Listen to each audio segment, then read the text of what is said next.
ओम। मौजूद तू दिल के मंदिर में, हम ज्ञान की जोत जला न सके। जर्रे जर्रे से जाहिर हो हम, दर्श तुम्हारा पा न सके। मौजूद तू दिल के मंदिर में, हम ज्ञान की जोत जला न सके। जर्रे जर्रे से जाहिर हो हम, दर्श तुम्हारा पा न सके। हम पास भी रह कर दूर रहे, काबिल ही कहाँ इन चरणों के। हम पास भी रह कर दूर रहे, काबिल ही कहाँ इन चरणों के। तुम करुणा पे करुणा करते रहे, हम फर्ज भी अपना निभा न सके। जर्रे जर्रे से जाहिर हो हम, दर्श तुम्हारा पा न सके।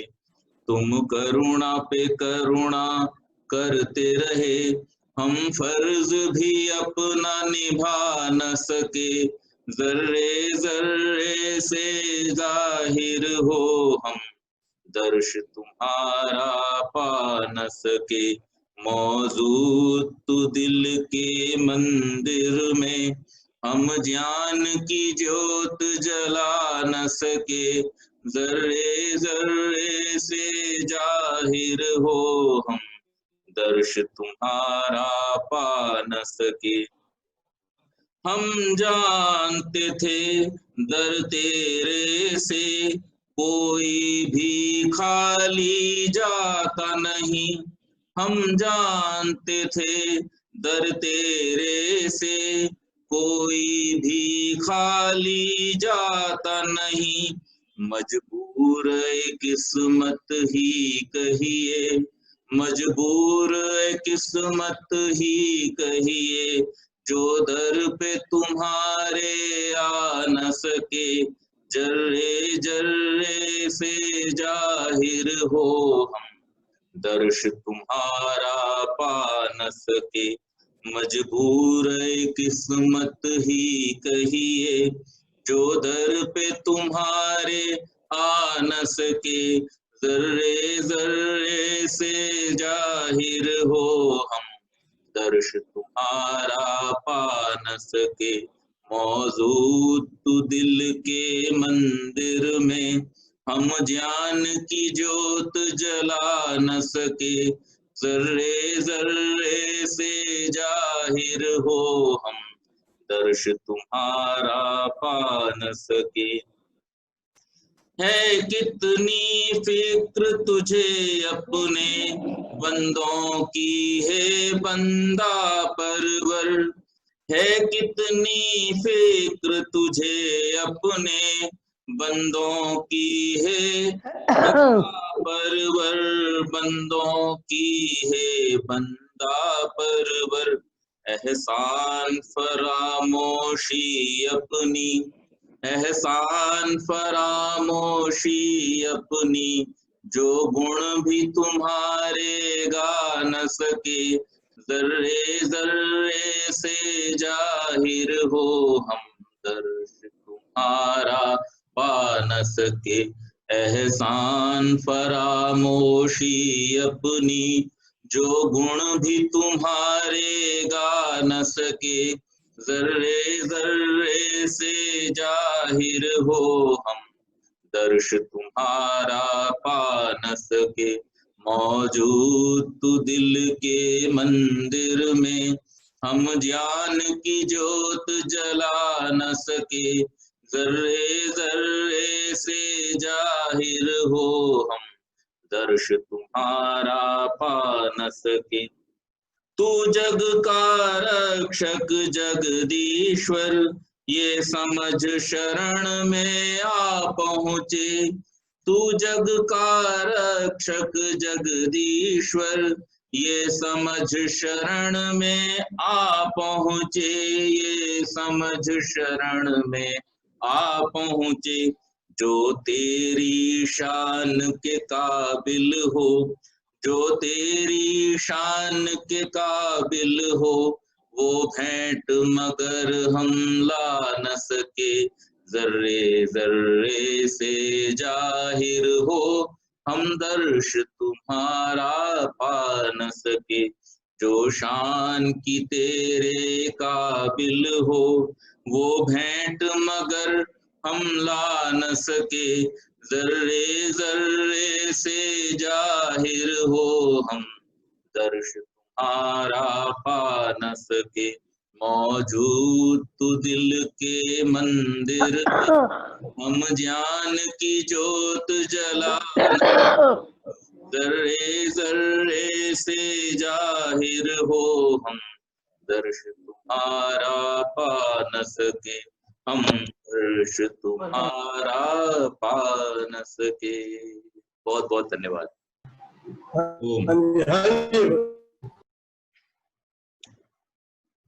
कल हमने वैशेषिक दर्शन के सप्तम अध्याय के द्वितीय आनिक से सूत्र 17 तक का पाठ किया था। 17वां सूत्र था असति नास्तीति च प्रयोगात। असति न होने पर अर्थ के न नहीं अस्ति है, इति यह च और प्रयोगात प्रयोग से। किसी वस्तु का न होना दो अवस्थाओं में संभव होता है। बात शब्द की जा रही थी कि शब्द और अर्थ का जो परस्पर संबंध है वो किस प्रकार का है। क्या वो संबंध वैसा ही है जैसा रस का है, जैसा गंध का है, जैसा स्पर्श का है और जैसा रूप का है। तो यहां पर ऋषि ये समझाने का प्रयास कर रहे हैं कि शब्द और अर्थ का संबंध उस प्रकार का नहीं है जैसा कि गंध और गंध वाले पदार्थ का होता है, रूप और रूप वाले पदार्थ का होता है, रस और रस वाले पदार्थ का होता है, स्पर्श और स्पर्श वाले पदार्थ का होता है।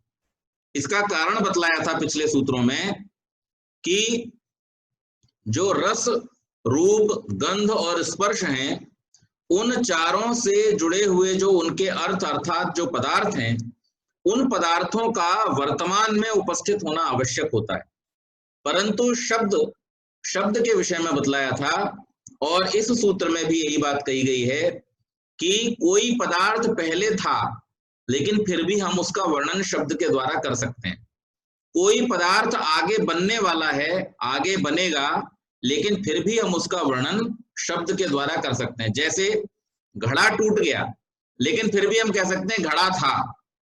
अब वहां घड़ा था कहने में घड़े का उपस्थित होना जरूरी नहीं है, लेकिन अगर घड़ा हमें देखना है तो घड़े को होना चाहिए, घड़े को अगर हमें स्पर्श करना है तो घड़े को होना चाहिए, घड़े की गंध अगर हमें सूंघनी है तो घड़ा होना चाहिए, घड़े का स्वाद अगर हमें चखना है तो घड़ा होना चाहिए। लेकिन घड़ा था इस शब्द को सुनने के लिए घड़े के होने की आवश्यकता नहीं है। और मिट्टी रखी हुई है गोथी हुई, और उसको देख करके किसी ने कहा कि अभी इस मिट्टी से थोड़ी देर बाद घड़ा बनेगा, तो घड़ा अभी भी उपस्थित नहीं है, भविष्य में बनने वाला है, लेकिन फिर भी शब्द के द्वारा उसको वहां उपस्थित कर दिया गया कि इस मिट्टी से घड़ा बनेगा। तो इसलिए यहां पर दर्शनकार ये स्पष्ट कर देते हैं कि जैसा संबंध गंध, रस, रूप और स्पर्श का अपने द्रव्यों के साथ में है, वैसा संबंध शब्द का नहीं है। आगे कहा शब्दार्थावत् संबंधो, शब्दार्थो शब्द और अर्थ असंबद्धो संबंध रहित हैं, यानी शब्द और अर्थ में परस्पर संबंध नहीं होता है। संयोगिनो दंडात समवायनो विशेषाच्च, क्यों नहीं होता है तो उसको बतलाया संयोग संबंध वाले दंड से समवायिनः समवाय संबंध वाले विशेषात विशेष अवयव से। एक पुरुष के हाथ में दंड यानी डंडा है, उसे दंडी पुरुष कहा जाता है। यह पुरुष दंड वाला है या दंड से युक्त है। दंड और पुरुष का परस्पर प्राप्ति रूप संबंध उक्त प्रतीति में स्पष्ट रूप से भाषित होता है। ऐसे ही जब कहा जाता है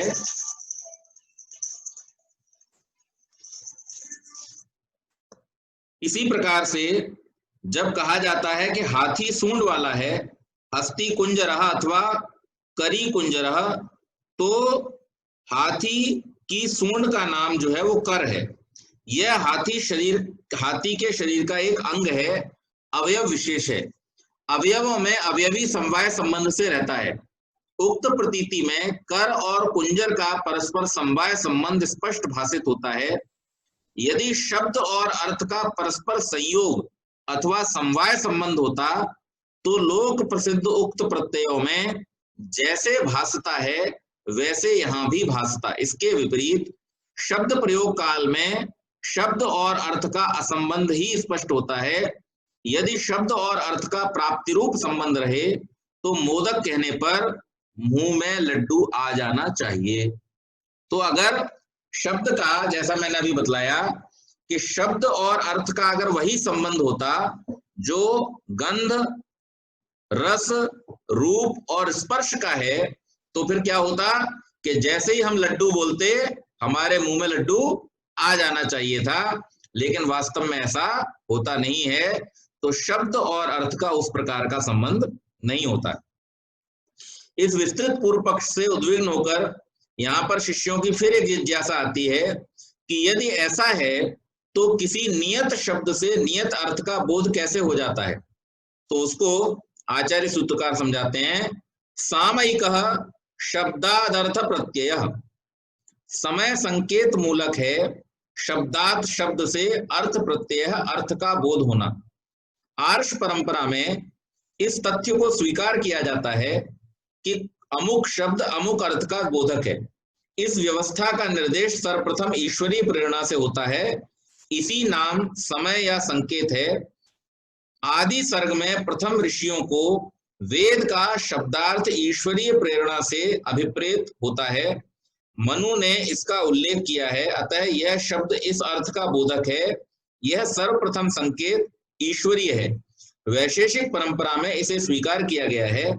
अनंतर काल में मानव द्वारा ऐसे अनेकानेक अभिनव संकेतों का अभिव्यंजन हुआ है जिसके अनुसार शब्दार्थ व्यवहार लोक में चालू रहता है। मानव द्वारा निर्धारित संकेतों के लिए प्रत्येक प्रकार का मानव अभिलषित है, स्वीकृत है। यह आवश्यक नहीं है कि ऐसे शब्दार्थ संकेत का निर्धारण करने वाला मानव शब्द शास्त्र अथवा अन्य शास्त्रीय ज्ञान में पारंगत हो। ध्वनि संकेत अनंत हैं, उनसे प्रतिनियत बोध्य अर्थ विभिन्न समाज, राष्ट्र, वर्ग आदि में बराबर व्यवहृत हुआ करते हैं। इसका अविच्छिन्न तारतम्य संभव नहीं। कहीं परंपरा में न्यूनाधिक साम्य उपलब्ध होता है, अन्यत्र उसका अभाव और कहीं सर्वथा वैपरीत्य देखा जाता है। उसकी परंपरा में कहीं साम्य उपलब्ध नहीं होता।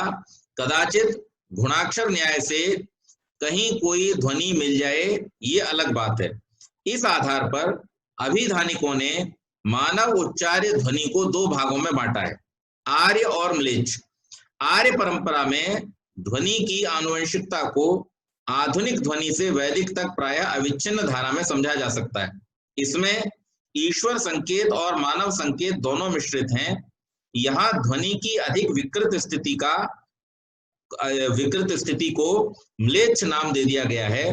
आर्य परंपरा की ध्वनियों में अर्थबोध के लिए व्याकरण, उपमान, कोश आदि अनेक साधनों का निर्देश किया गया है। इस परंपरा से सर्वथा विभिन्न वे ध्वनियां हैं जिनको उच्चारण करने वाला मानव वर्ग अपने पूर्व समुदाय से किन्हीं अनिवार्य आघातों के कारण छिटक कर अचानक दूर हो गया। पहले संस्कारों को पूर्ण रूप से भुला बैठा, नए वातावरण, नई परिस्थितियों एवं नए साधनों की उपस्थिति में उन्हीं के अनुसार ध्वनियों का उच्चारण करके अपना व्यवहार चलाने लगा। ये ध्वनियां विशुद्ध म्लेच्छ वर्ग में आती हैं। आर्य परंपरा से मूलतः इनका संबंध अज्ञात। तो इसमें यह बतलाया गया कि जो आर्य और म्लेच्छ दो प्रकार की ये जो ध्वनियां हैं या शब्द हैं, उनको यहाँ पर स्वीकार किया गया है। तो शब्द परस्पर जो संबंध है वो प्राप्ति रूप न होकर केवल ईश्वरीय संकेत व मानव संकेत पर आधारित है। अमुक शब्द अमुक अर्थ का बोधक है, ऐसी व्यवस्था का निर्देश ही समय व संकेत है। इस व्यवस्था के अनुसार शब्द वाचक व अभिधान कहा जाता है तथा अर्थ वाच्य व अभिधेय। इस प्रकार शब्द अर्थ का संबंध वाच्य वाचक अथवा अभिधाना अभिधेय के रूप में माना जाता है। तो अब यहां पर यह समझाने का प्रयास किया गया है